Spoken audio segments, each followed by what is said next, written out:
mereka tidak pernah debat lagi sama saya, ya. Mereka tidak berani karena mereka takut terbongkar apa yang mereka sampaikan selama ini, bahwa itu adalah hanya kedustaan yang dibuat oleh manusia yang tidak mempunyai ilmunya. Insan Inspirasi Mu'alaf. Bismillah, Assalamualaikum warahmatullahi wabarakatuh. Alhamdulillahirrabbilalamin. Wassalatu wassalamu ala rasulillah. Asyhadu an la ilaha illallah wa asyhadu anna muhammadan abduhu wa rasuluh.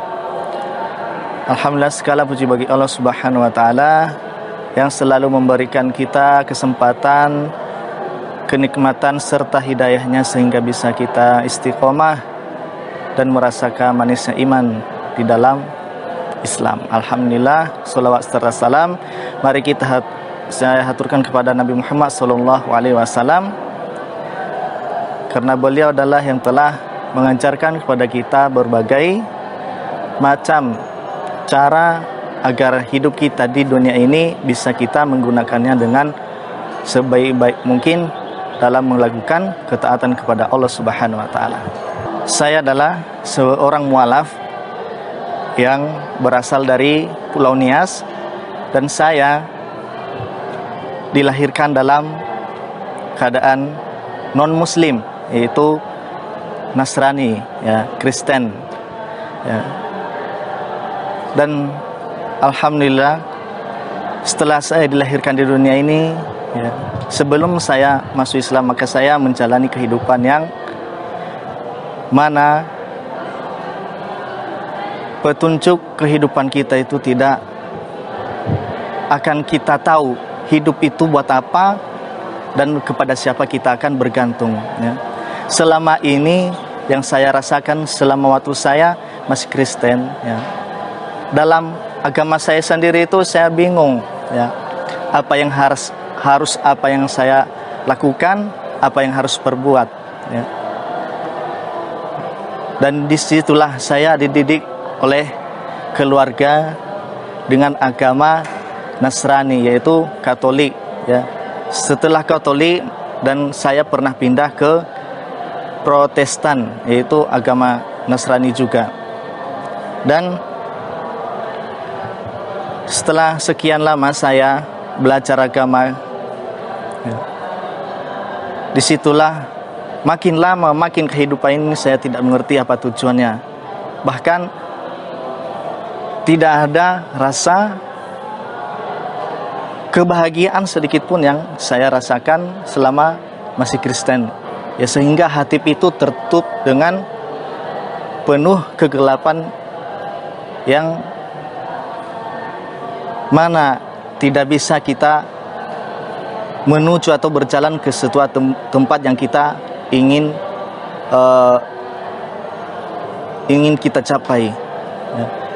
Dan saya pun bisa masuk Islam itu karena saya punya saudara kakek yang Islam, ya, yang dari kecilnya pernah merantau terus diasuh sama orang Padang, ya, orang Padang yang Islam. Setelah diasuh dimasukkan ke Islam, dan alhamdulillah hingga sampai besar mereka istiqomah dengan keislamannya sehingga sampai menikah dan pulang ke Nias, ya. Seketika itu saya ketemu mereka dan mereka memanjangin foto keluarga mereka yang telah mereka cetak di dinding rumah, ya. Dan disitulah berbagai macam foto, ada foto orang-orang Kristen keluarga saya, ya. Disitulah saya tahu perbedaannya. Dari melihat fotonya saja lebih tentram, lebih sejuk di mata dan di hati, dan seakan-akan saya merasakan bahwa Islam itu adalah yang bisa membawa keselamatan untuk diri saya sendiri. Dan setelah saya lihat dan saya perhatikan, disitulah ada mulai keinginan saya ingin melihat dan ingin mulai ada perasaan ingin masuk ke dalam Islam, ya, karena melihat orang kakek saya yang berjilbab, berpecian, berjilbab panjang, alhamdulillah masya Allah ya, saya itu sangat tertarik. Disitulah saya mulai perasaan, sehingga bertahun-tahun hingga sampai saya pergi merantau sendiri.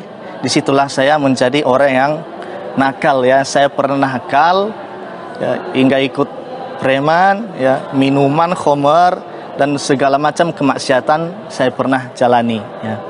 Ya. Selama bertahun-tahun hingga sampai saya umur 17 tahun. Disitulah saya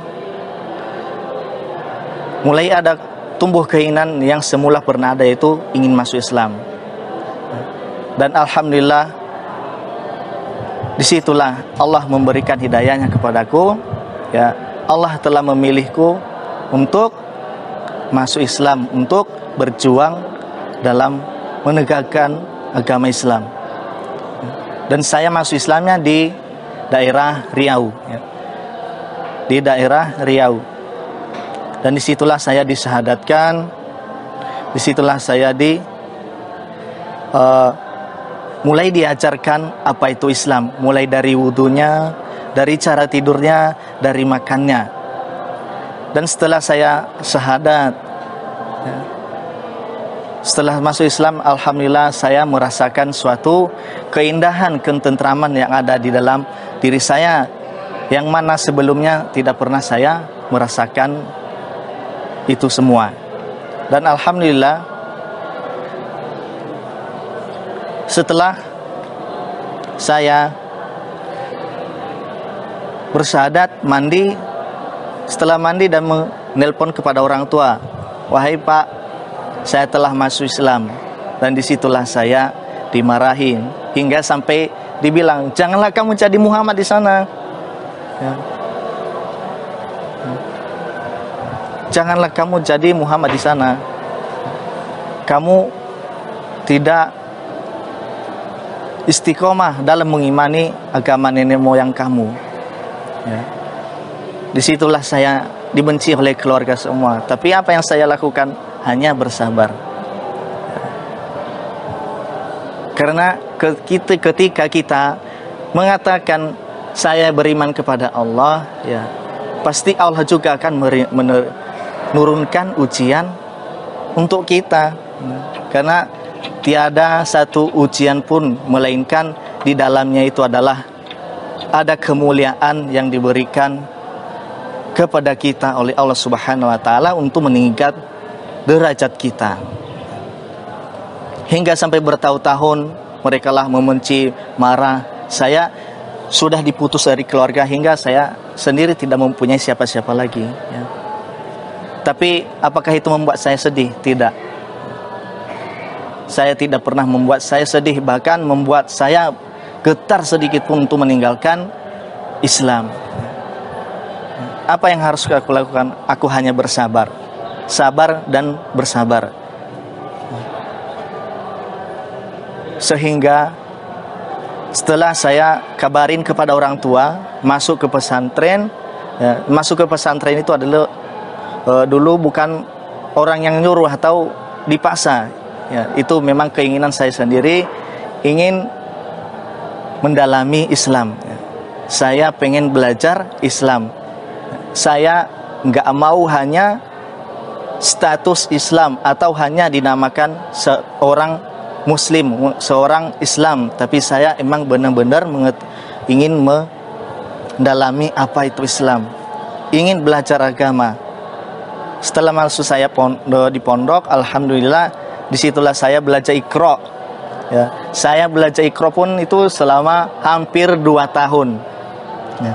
Hampir 2 tahun, dan Allah Subhanahu wa taala selalu memberikan kemudahan kepadaku, alhamdulillah ya, hingga sampai saya bisa menghafalkan Al-Quran ya, hingga bisa sampai kuliah menghafalkan Al-Quran. Dan alhamdulillah Allah telah memberikan pertolongan dan kemudahan untukku. Dan setelah saya masuk Islam, ternyata saya baru paham apa itu arti kehidupan dan kepada siapa kita bergantung. Kehidupan itu adalah kita diberikan kehidupan oleh Allah adalah salah satu yaitu untuk beribadah dan taat kepadanya. Itulah tujuan hidup kita di dunia ini. Dan selama saya masuk Islam ya, hingga sampai belajar, hingga sampai di pondok, setelah beberapa tahun kemudian orang tua saya mulai mereka sadar ya, mereka mulai sayang, mulai mereka ingin aku kembali lagi ke rumah ya. Tapi untuk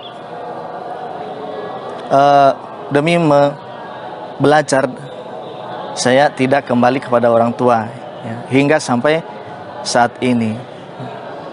Dan banyak ya perdebatan di antara kami keluarga yang masih Kristen ya, Kristen, yaitu tante saya yang masih dalam Kristen, itu pendeta ya. Setelah kami berdebat-debat tentang apa itu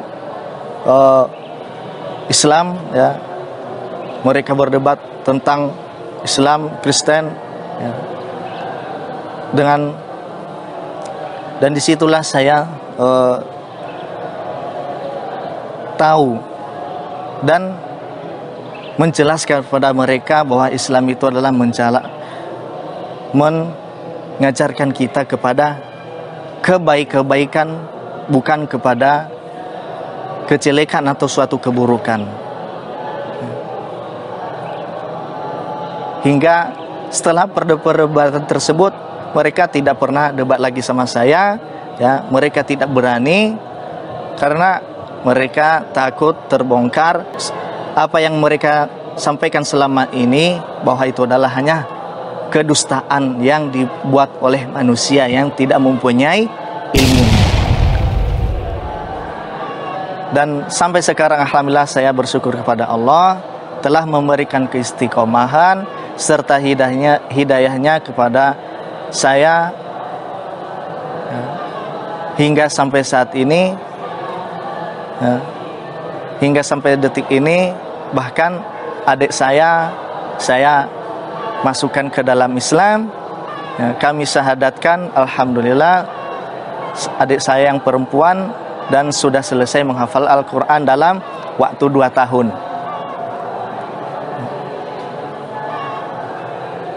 Dan teman-teman ya,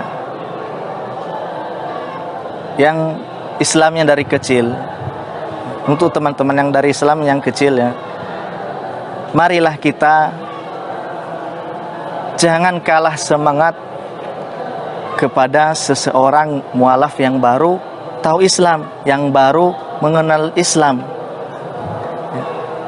Sayang sekali kalau kita hanya sekedar status kita, hanya mengataskan Islam atas diri kita, tapi ketika kita ditanya apa itu Islam, maka apa yang Anda jawab jika tidak paham dengan agama? Kalau seorang mualaf saja bisa seperti ini, mungkin teman-teman yang lain yang Islam dari kecil itu mungkin lebih bisa daripada kami ya. Yang seharusnya kami belajar ke teman-teman, malah kebalik. Teman-teman yang awalnya Islam malah belajar kepada seorang mualaf ya. Disinilah teman-teman, kita harus selalu menjaga semangat kita ya. Kita harus mendahulukan akhirat kita ya. Jangan hanya kita selalu mencari keduniaan atau hanya sibuk dengan keduniaan, tapi akhirat kita, agama kita kita tinggalkan, kita tidak mau memahaminya. Sahabat Alfa Media, sekian yang saya dapat sampaikan. Pengalaman semoga menjadi motivasi bagi kita dan menjadi penyemangat bagi kita Intinya jangan mau kalah sama seorang walad. Demikian. Assalamualaikum warahmatullahi wabarakatuh.